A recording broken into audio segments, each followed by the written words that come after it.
मित्रांनो, हा बॉल नव्हता आपल्या शुभ दीपावली मॅडम 5 वेळेस मी बॉल फेकला. काहींच्या इथं आला, लफडे में गिरने का. त्या बॉलला काही विष असेल तर लफडा होईल ना. बॉलला कॅच पकडायचा नाही, जातो इकडनं जाऊ दे, काही नाही तर डायरेक्ट असंच घेईल. पण मॅडमनी पकडला. मित्रांनो, हा बॉल नाही, एक संधी होती तुमच्याकडे. काय होती?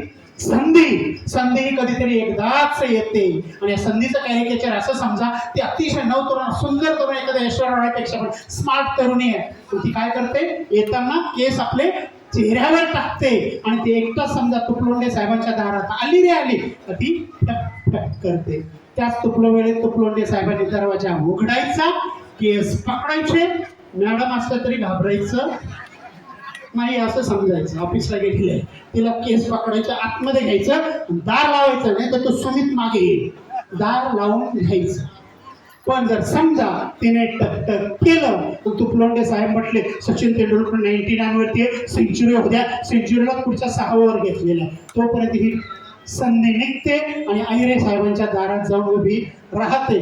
तुम्हाला वाटतं मी पाठीमागून जाऊन संधीला पकडेल? मित्रांनो, आलेली संधी ही समोरूनच पकडायची असते, कारण संधीला पाठीमागे टक्कल असतं. एकदा का गेलेली संधी परत मिळत नाही, म्हणून संधी समोरूनच घ्यायची. या 8 लोकांसाठी टाळ्या वाजवा. त्यांनी संधी घेतली आणि ते तुमच्यापेक्षा जास्त पॉवरफुल होऊन चाललेले. ह्या मॅडम पण पॉवरफुल होऊन चालले. आम्ही काठ्यावर बसले, क्या चल रहा है? चलता आहे. थोड्याच वेळामध्ये काय आलंय नोटिफिकेशन, कुठे भेटायचं, कुठे जायचं, लगेच इकडे ठेवून द्यायचं. चलता ही रहेगा, ये इंडिया है, ऐसा ही होता रहेगा. अगर हम ऐसा ही बोलेंगे तो ऐसा ही इंडिया चलेगा. लेकिन नहीं, ये जिंदगी का टाइम है, ये टाइम में मैं कुछ लेने के लिए आया हूँ. येस और नो.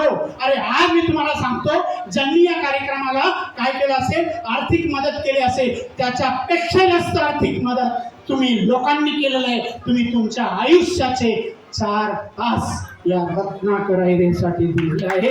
त्यामुळे मी तुमचे आभार मानतो. या 4 तासाची किंमत काढू शकता का तुम्ही? तर 4 तासाची किंमत काढू शकता? पुन्हा ते 4 तास आयुष्यात आणू शकता? मग या 4 तासात मी काहीतरी घेऊन गेलो पाहिजे होतो, आणि तोच घ्यायचा अनेक लोकांनी प्रयत्न केलेला आहे. त्याबद्दल सगळ्यांचे आभार. शेवटचे 10 मिनिटं किंवा 15 मिनिटं, किती लोक थांबू शकतात? 15 मिनिटं पुढचे चालेल? नक्की 15 मिनिटाच्या वर गेलं तर टाळ्या वाजवायच्या. मला कळतं भाषण बंद करायची टाळी कुठली, सुरू ठेवायची टाळी कुठली, कारण मी सायकोलॉजिस्ट आहे.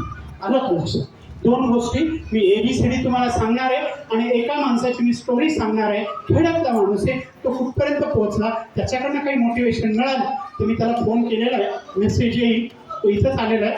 1 नंबरकडे मित्राकडे आहे. त्याला मी सांगितलं संपत आला, मी त्याला आत्ताच मेसेज केला. जर आला तो तर मी त्याची ओळख करून देईन. ओके, जरा सगळेजण उभे राहा, जरा टाळ्या वाजवा यांच्यासाठी.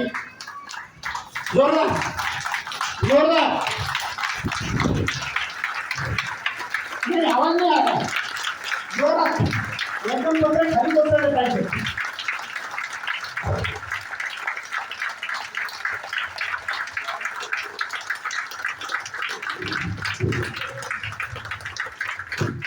तसेच थांबा. हा माझ्या आयुष्यातला मी इथे काय कार्यक्रम घेण्याचं मी तुम्हाला कारण सांगणार आहे. आणि मग ते कारण सांगितल्यानंतर मी तुमच्याशी आता शेवटचे 15 मिनिटं हिंदू साधणार आहे. टाळ्या वाजवा जरा. टाळ्याचा आपलं इंटरनॅशनल लेवलचं नाशिक आहे. आज थोडा मुक्काम आहे, त्याच्यामध्ये या कार्यक्रमाचे तुमचे सगळे फोटो जाणार आहेत. त्यामुळे हसलात तरी चालेल, 32 जातीतले पैलू तरी चालतील. आणि इकडे तुम्ही पण हसणार, तुमचा फोटो पाहिजे. म्हणजे त्यांना आला तरी प्रोग्रामची ओके माणसं आहे. Okay, thank you very much. Thank you, धन्यवाद. मंडळ आभारी आहे.